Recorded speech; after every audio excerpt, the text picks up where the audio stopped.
चक्षुरुन्मिलितं येन तस्मै गुरुवे नमः। श्रीचैतन्यमनोभीष्टं स्थापितं येन भूतले स्वयं रूपकदा मह्यं ददाति स्वपदान्तिकं। वन्देऽहं श्रीगुरो श्रीयुतापदकमलं श्रीगुरून् वैष्णवांश्च श्रीरूपं साग्रजातं सगणरघुनाथान्वितं तं सजीवं साद्वैतं सावधूतं परिजनसहितं कृष्णचैतन्यदेवं श्रीराधाकृष्णपादान् सह गणा ललिता श्रीविशाखान्वितांश्च। हे कृष्ण करुणा सिंधु दीनबंधु जगतपते गोपेश गोपिकाकांत राधाकांत नमोस्तुते। तप्त कांचन गौरांगी राधे वृंदावनेश्वरी वृषभानुसुते देवी प्रणमामि हरिप्रिये। वाञ्छकल्पतरुभ्यश्च कृपा सिन्धुभ्यैव च पतितानां पावनेभ्यो वैष्णवेभ्यो नमो नमः।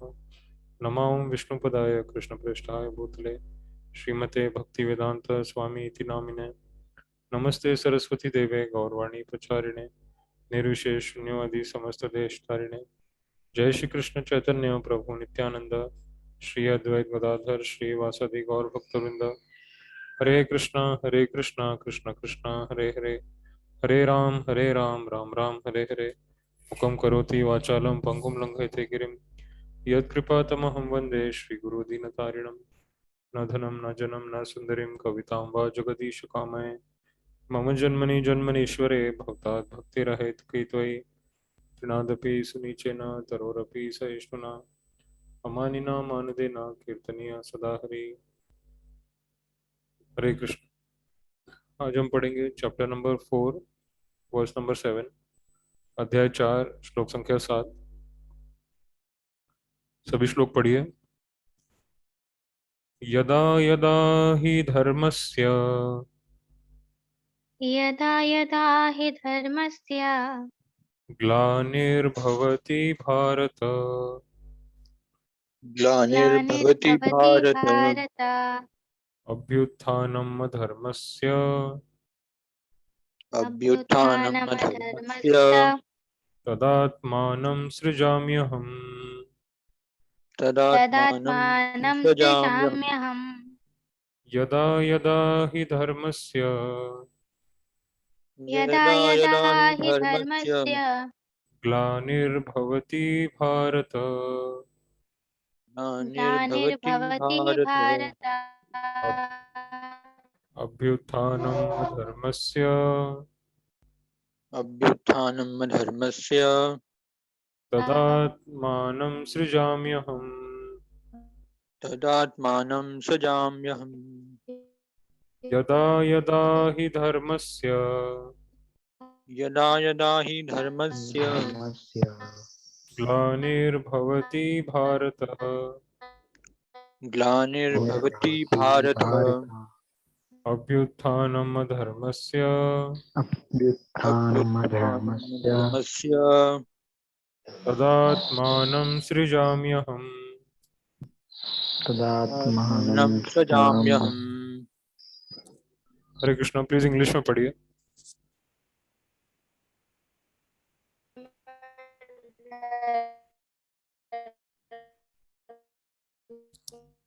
हरे हरे कृष्णा। माता जी आपकी आवाज कट हो रही है। आपकी आवाज ब्रेक हो रही है। हरे कृष्णा। कोई इंग्लिश में पढ़ सकता है प्लीज।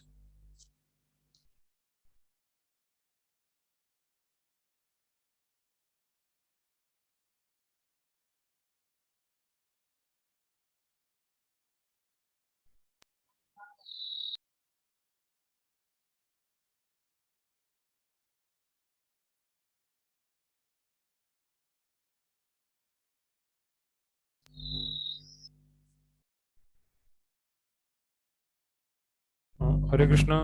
श्रेयश्री माता जी आप इंग्लिश में पढ़ सकते हैं।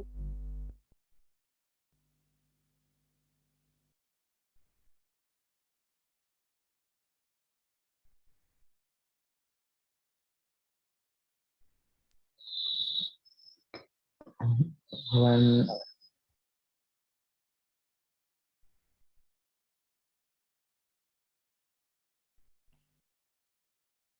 हरे कृष्णा।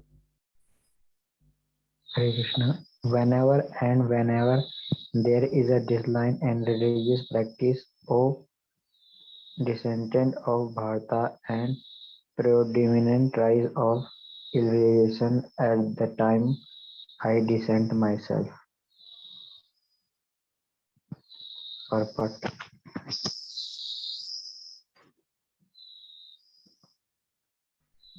प्रभु जी क्षमा कीजिए मुझे मोबाइल पे दिख नहीं रहा है परपट क्लियर दिख नहीं रहा है इसलिए मैं पढ़ नहीं पाऊंगा हरे कृष्णा। कोई और पढ़ सकता है इंग्लिश में प्लीज?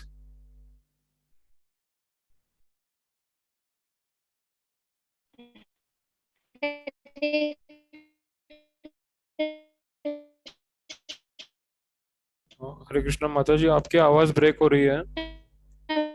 आप आप जरा बाहर बालकनी में आ सकते हैं जो आप? मेरी आवाज आ रही है?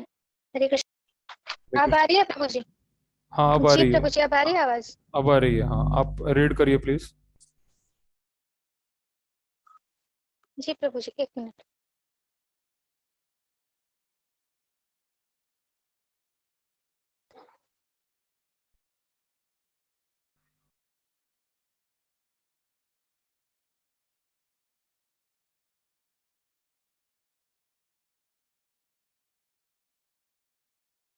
The word Srijami is significant herein. Srijami cannot be used in the sense of creation because, according to the previous verses, there is no creation of the Lord's form or body, since all of the forms are eternally existent. Therefore, Srijami means that the Lord manifests himself as he is. Although the Lord appears on schedule, namely at the end of the Dwapara Yuga or the 28th millennium of the 8th Manu, in one day of Brahma, still he has no obligation to adhere to such rules and regulations because he is completely free to act in many ways at his will. He therefore appears by his own will whenever there is a predominance of irreligiosity and a disappearance of true religion. Principles of religion are laid down in the Vedas, and any discrepancy in the matter of properly executing the rules of the Vedas makes one irreligious. In the Bhagavatam, it is stated that such principles are the laws of the Lord. Only the Lord can manufacture a system of religion. The Vedas are also accepted as originally spoken by the Lord himself to Brahma from within his heart. Therefore, the principles of dharma or religion are the direct orders of the Supreme Personality of Godhead. Dharmam tu sakshat bhagavat pranitam. The principles are clearly indicated throughout the Bhagavad Gita. The purpose of the Vedas is to establish such principles under the order of the Supreme Lord. And the Lord directly orders at the end of the Gita that the highest principle of religion is to surrender unto him only and nothing more. The Vedic principles push one towards complete surrender unto him. And whenever such principles are disturbed by the demonic, the Lord appears. From the Bhagavatam, we understand that Lord Buddha is the incarnation of Krishna, who appeared when materialism was rampant and materialists were using the pretext of the authority of the Vedas. Although there are certain restrictive rules and regulations regarding animal sacrifice for particular purpose in the Vedas, people of demonic tendencies still took to animal sacrifice without the reference to the Vedic principles. Lord Buddha appeared to stop this nonsense and to establish the Vedic principles of non-violence. Therefore, each and every avatara or incarnation of the Lord has a particular mission, and they are all described in the revealed scriptures. No one should be accepted as an avatara unless he is referred to by the scriptures. It is not a fact that Lord appears only to Indian soil. He can advent himself anywhere and everywhere, and whenever he desires to appear in each and every incarnation, he speaks as much about religion as can be understood by the particular people under their particular circumstances. But the mission is the same, to lead people to God consciousness and obedience to the principles of religion. Sometimes he dissents personally, and sometimes he dissents his bona fide representative in the form of his son or servant or himself in some disguised form. The principle of Bhagavad Gita were spoken to Arjuna and for that matter to other highly elevated persons because he was highly advanced compared to ordinary persons in other parts of the world. 2 plus 2 equals to 4 is a mathematical principle that is true both in the beginners arithmetic class and in advanced arithmetic class. Still there are higher and lower mathematics. In all incarnation of the Lord, therefore, the same principles are taught, but they appear to be higher and lower in varied circumstances.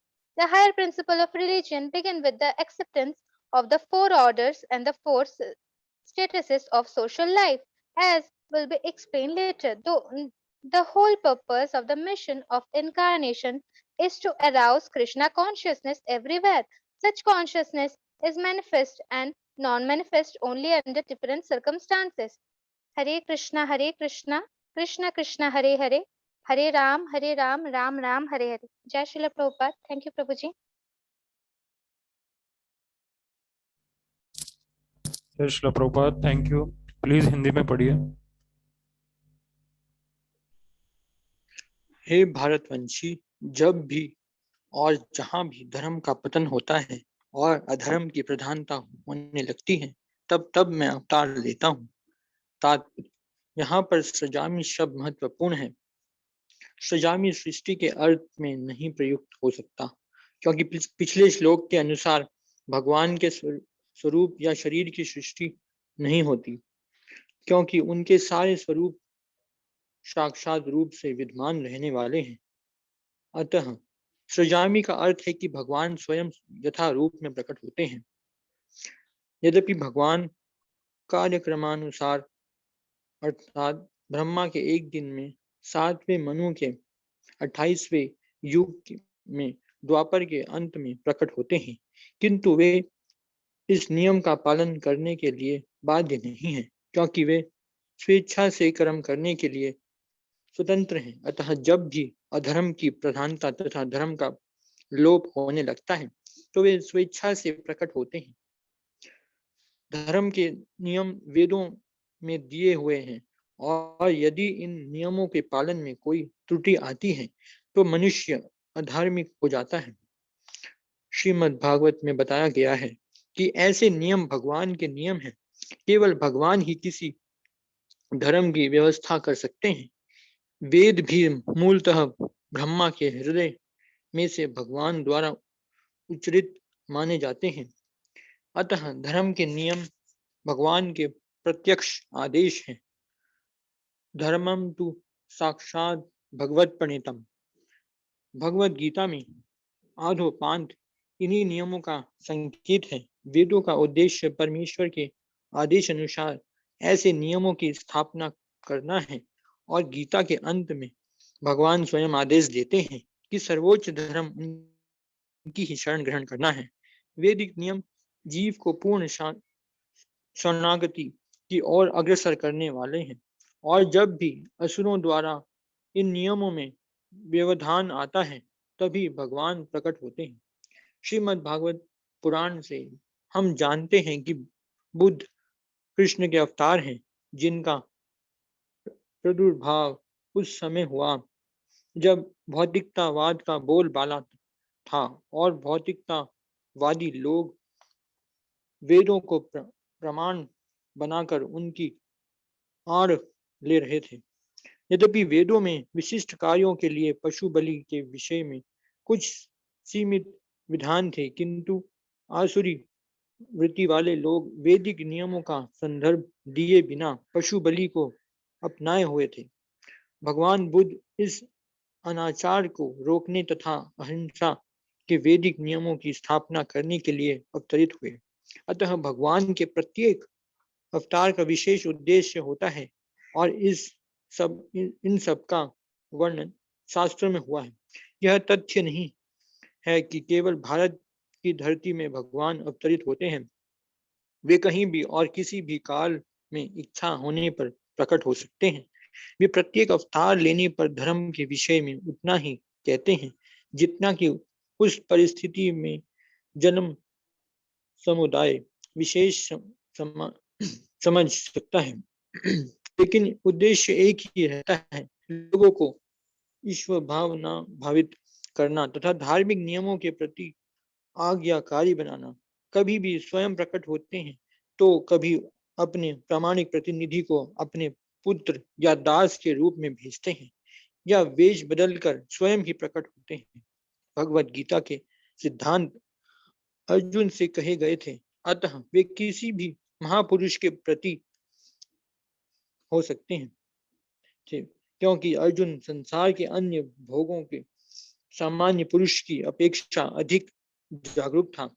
2 और 2 मिलाकर 4 होते हैं। यह गणितीय नियम प्राथमिक कक्षा के विद्यार्थी के लिए उतना ही सत्य है जितना कि उच्च कक्षा के विद्यार्थी के लिए। तो भी गणित उच्च स्तर तथा निम्न स्तर का होता है। अतः भगवान प्रत्येक अवतार में एक जैसे सिद्धांतों की शिक्षा देते हैं जो परिस्थितियों के अनुसार उच्च या निम्न प्रतीत होते हैं। जैसा कि आगे बताया जाएगा, धर्म के उच्चतर सिद्धांत चारों वर्णाश्रमों को स्वीकार करने से प्रारंभ होते हैं। अवतारों का एकमात्र उद्देश्य सर्वत्र कृष्ण भावनामृत को उद्बोधित करना है। परिस्थिति के अनुसार यह भावनामृत प्रकट तथा अप्रकट होता है। हरे कृष्ण कृष्ण कृष्ण हरे हरे, हरे राम राम राम हरे हरे। जय श्रील प्रभुपाद। हरे कृष्ण प्रभु जी। हरे कृष्ण। जय श्रील प्रभुपाद। ये श्लोक बहुत फेमस है भगवत गीता में से और हमने बहुत बार सुना है। तो यहाँ पे जो तात्पर्य लिखा है प्रभुपाद जी ने, ये बहुत इम्पोर्टेंट है। इसको समझना और इस पे हमेशा चिंतन करना।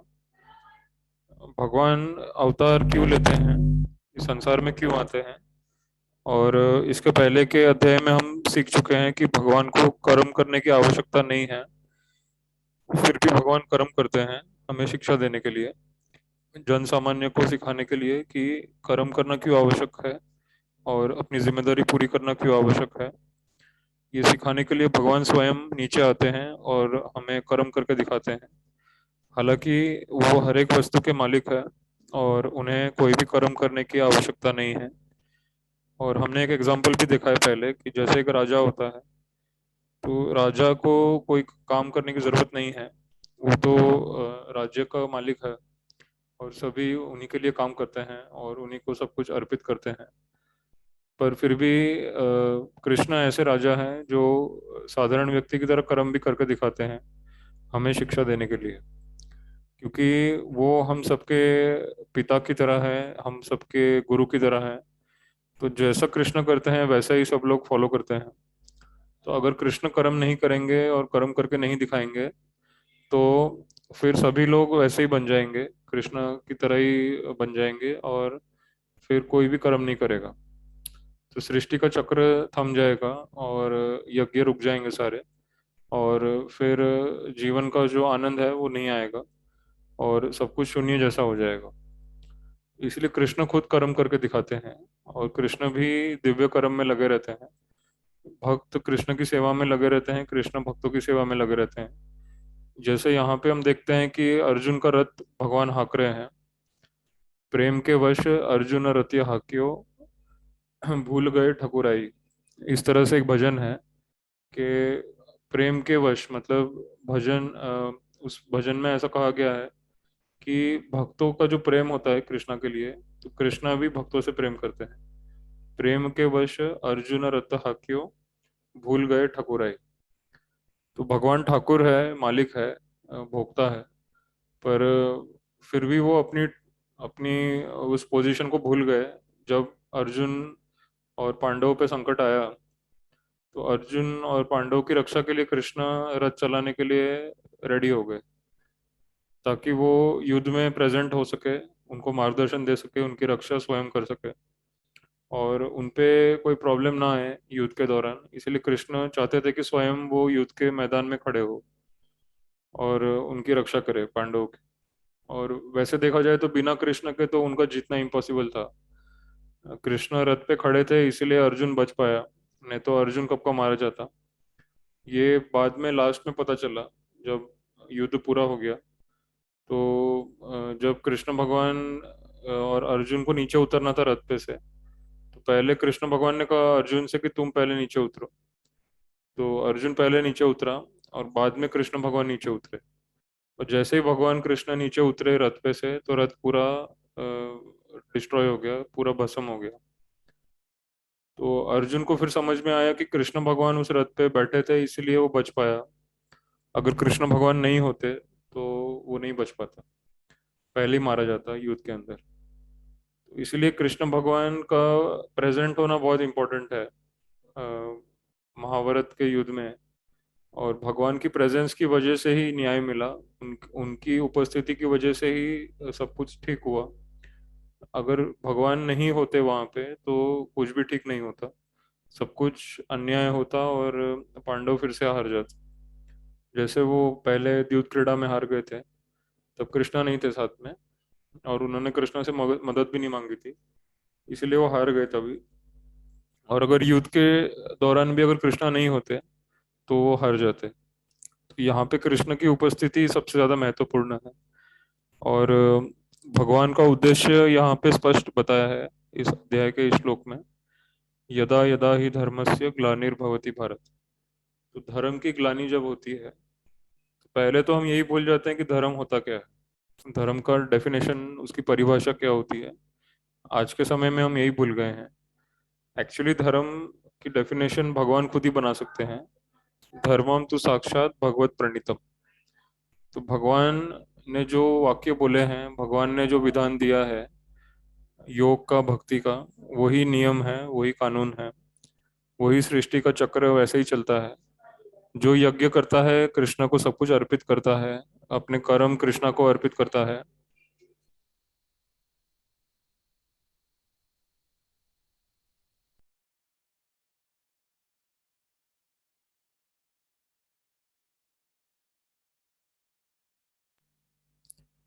हरे कृष्णा। तो जैसे भगवान नियम बनाते हैं वैसे ही सृष्टि चलती है। जो यज्ञ का चक्र भगवान ने शुरू किया है, कर्म का यज्ञ का चक्र, उसी के अनुसार पूरी सृष्टि चलती है। जो भी इस यज्ञ के चक्र को नहीं फॉलो करता तो वो प्रकृति के नियमों का उल्लंघन करता है, और फिर बहुत सारे प्रॉब्लम्स आते हैं। तो चार मुख्य प्रॉब्लम जो आते हैं धर्म का उल्लंघन करने से: मृत्यु, जरा और व्याधि। मृत्यु होती है, बुढ़ापा आता है, बीमारी आती है। ये धर्म के सिद्धांतों का पालन नहीं करने की वजह से होता है।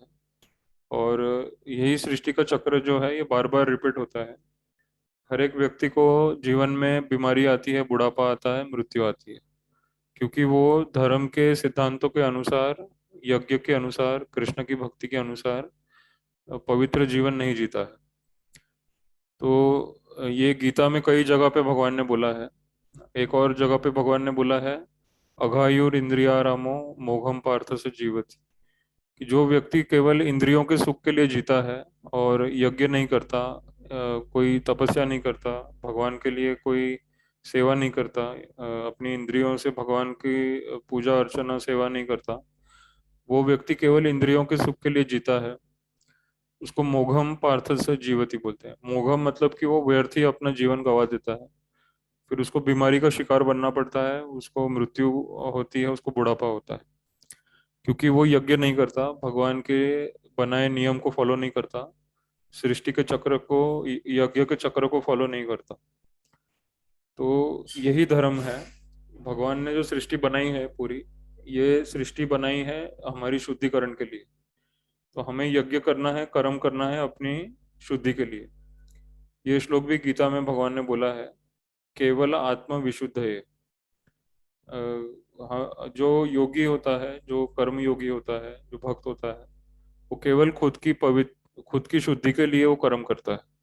उसे कर्म फल की इच्छा नहीं होती, ना ही उसे कर्म फल भोगने का कोई लालच होता है। वो कर्म करता है अपने मन की, शरीर की शुद्धि के लिए, और कर्म फल को कृष्ण की सेवा में अर्पित कर देता है, यज्ञ में अर्पित कर देता है। भगवान कृष्ण बोलते हैं गीता में, अहम ही सर्व यज्ञानाम भोक्ता च प्रभुरेव च। सारे यज्ञों का भोक्ता, सारे यज्ञों का स्वामी, सारे लोकों का महेश्वर वो मैं हूँ। भगवान कृष्ण ही हर वस्तु के मालिक है, वो ही हर यज्ञ के भोक्ता है। जितनी भी सामग्री है सब भगवान के भोग के लिए है। ये बात हमको याद रखनी चाहिए। इसी को धर्म कहते हैं। और जब भी इस धर्म का पालन नहीं होता है, लोग सभी सामग्री को अपने खुद के भोग के लिए इस्तेमाल करते हैं, भगवान को अर्पित किए बिना, तो फिर वो पाप होता है, उससे बीमारियां आती है, बुढ़ापा आता है, मृत्यु आती है और धर्म का उल्लंघन होता है। तो जहाँ पे धर्म का उल्लंघन होता है वहाँ पे कोई शांति से जी नहीं सकता, उसे कष्ट का सामना करना ही पड़ेगा। उसे मृत्यु होगी, उसे बुढ़ापा होगा, उसे बीमारियां होगी, उसे कष्ट भोगने ही पड़ेंगे जब तक वो कृष्ण के बताए मार्ग पे नहीं चलता। भगवान कृष्ण ने गीता में बोला है, मम वर्तमानु वर्तन्ते मनुष्याः पार्थ सर्वश। तो हर मनुष्य का कर्तव्य है कि वो भगवान कृष्ण के बताए हुए मार्ग पे चले, और अगर वो नहीं चलता है तो फिर वो उसको उसका कष्ट भोगना पड़ता है। ये प्रकृति का नियम है, ये कानून है। इस कानून का, इस नियम का कोई उल्लंघन नहीं कर सकता, अगर कोई चाहे भी तो नहीं कर सकता। और यहाँ पे ऐसा भी नहीं है कि आप बहुत पैसा कमा के इससे बच सकते हो। कई ऐसे पापी है जिनके पास पैसा है, प्रॉपर्टी है, परिवार भी है, सब कुछ है उनके पास, पर वो बुढ़ापे से, मृत्यु से और बीमारी से बच नहीं सकते, क्योंकि वो भगवान के नियम का पालन नहीं कर रहा है। ये सृष्टि भगवान की है, ये पूरा ब्रह्मांड भगवान का है, इसमें हर एक सामग्री भगवान की है। तो ये हमारे भोग के लिए नहीं है। ये पॉइंट बहुत अच्छे से समझना है। धर्म का मतलब है कि सब कुछ भगवान का है। ईशावास्यम इदम सर्वम यत् किंच जगत्याम जगत। इस जगत में जो भी सामग्री है, हर एक चीज जो है वो भगवान की संपत्ति है, और हर एक वस्तु भगवान की सेवा में हमें इस्तेमाल करनी है। हमें समय का भी उपयोग भगवान के लिए करना है। सबसे बड़ी जो संपत्ति है वो ना पैसा है ना प्रॉपर्टी है, वो समय है। क्योंकि समय एक बार चला जाए तो वापस आता नहीं है। एक पैसा चला जाए या प्रॉपर्टी चली जाए तो वापस भी आ सकता है, पर जो समय चला गया है वो समय वापस नहीं आ सकता। तो इसलिए समय सबसे बड़ी संपत्ति है हमारी। तो हमें अपना पूरा समय कृष्णा के लिए अर्पित करना, तो फिर समय भी हम पे असर नहीं करेगा। अभी हम पे समय का असर हो रहा है। समय का असर हम पे किस तरह हो रहा है कि बुढ़ापा आता है, मृत्यु आती है, बीमारी आती है, ये समय का असर हम पे हो रहा है। पर यहाँ पे हमने पहले पढ़ा है, इसी अध्याय में भगवान कृष्ण कहते हैं अजो अपि सन अव्ययात्मा। तो भगवान अजन्मा है, अव्यय है, उनको समय का असर नहीं होता उनके ऊपर, उनको बुढ़ापा नहीं आता, उनको मृत्यु नहीं आती, उनको बीमारी नहीं आती, क्योंकि समय का असर उन पे होता ही नहीं है। वो नित्य यौवन रहते हैं। वेदेषु दुर्लभम अदुर्लभम आत्मभक्तो आद्यम पुराण पुरुषम नवयौवनम च। ये ब्रह्म संहिता में श्लोक आता है भगवान के बारे में। आद्य पुराण पुरुषम, भगवान सृष्टि के पहले से उपस्थित है। ये सृष्टि जब बनी है, ब्रह्मांड जब बना, उसके पहले भगवान थे, और अभी भी भगवान है, आगे भी रहेंगे। तो आद्यम पुराण पुरुषम, तो भगवान सबसे पहले पुरुष जो सृष्टि के पहले से उपस्थित है। और नव यौवनम च, फिर भी भगवान बहुत ही जवान दिखते हैं, उनको कभी बुढ़ापा नहीं आता, मृत्यु नहीं आती, और वो वैसे का वैसे हमेशा रहते हैं, उसी अवस्था में रहते हैं। इसलिए उनको कहा जाता है आदि पुरुष नव यौवनम च। वो आदि पुरुष भी हैं, सबसे पुराने भी हैं और सबसे जवान भी है। तो ये दोनों चीजें एक साथ सच है। अब हमारे इस दुनिया में जब हम बोलते हैं कि कोई बहुत पुराना है, तो हम सोचते हैं कि बूढ़ा होगा, सफेद बाल होंगे, और वो कोई बुजुर्ग व्यक्ति होगा, उसका मतलब पुराना होता है। और हम कहते हैं कि कोई यंग है, तो हम सोचते हैं वो बूढ़ा नहीं हो सकता, उसके बाल सफेद नहीं हो सकते। पर भगवान के केस में दोनों ही चीजें एक साथ सच है। भगवान पुराने भी है और जवान भी है, क्योंकि भगवान कभी बूढ़े होते ही नहीं, और समय का उन पे असर ही नहीं होता है। तो भगवान केवल प्रकट होते हैं इस संसार में और वापस चले जाते हैं, जैसे सूर्य है। तो ये सिद्धांत, ये दृष्टांत प्रभुपाद जी ने बहुत बार दिया हुआ है अपने लेक्चर्स में और अपने बुक्स में, कि श्री कृष्ण सूर्य की तरह है। कृष्ण सूर्य समा, माया है अंधकार, जहाँ कृष्ण तहाँ नहीं मायर अधिकार। जहाँ कृष्ण भगवान है वहाँ रोशनी है, प्रकाश है, ज्ञान है, आनंद है, भक्ति है, सेवा है, और जीवन है, सनातन जीवन है, सनातन धर्म है, जो चलता रहता है, जो कभी खत्म नहीं होता। तो उस तरह से देखा जाए तो भगवान सूर्य की तरह है। सूर्य सुबह उगता है, शाम को अस्त हो जाता है, पर यहाँ पे अस्त होता है तो कहीं और पे फिर से उगता है। तो सूर्य वैसे देखा जाए तो कभी अस्त होता ही नहीं है। वो केवल एक जगह पे प्रकट होता है, दूसरी जगह पे, फिर एक जगह पे प्रकट होके वहां अस्त हो जाता है शाम के समय। फिर कहीं और सुबह होती है तो वहां पे वो प्रकट होता है। तो सूर्य एक तरह से कभी खत्म ही नहीं होता है। उसी तरह से भगवान कृष्ण भी कभी खत्म नहीं होते हैं। वो प्रकट होते हैं। उनका शरीर का उनके शरीर का जन्म नहीं होता है, वो अजन्मा है। पर भगवान कृष्ण प्रकट होते हैं, जिसको हम जन्माष्टमी बोलते हैं। तो एक्चुअली जन्माष्टमी के दिन भगवान प्रकट हुए हैं। जैसे सूर्य सुबह, सूर्य के उगने का एक टाइम होता है, सनराइज का एक टाइम होता है। तो हम लोग कैलेंडर में चेक करते हैं कि सनराइज कितने बजे है, और फिर हम चेक करते हैं सनसेट कितने बजे है। तो सनराइज का और सनसेट का, सूर्य उगने का और सूर्य अस्त होने का एक समय होता है, एक टाइम होता है। और भगवान का भी संसार में आने का एक टाइम होता है और जाने का एक टाइम होता है। पर भगवान अजन्मा है, सनातन है। वो यहाँ से जाते हैं तो कहीं और प्रकट होते हैं, और फिर वहां से जाते हैं तो फिर कहीं और प्रकट होते हैं। तो भगवान हमेशा कहीं ना कहीं रहते हैं।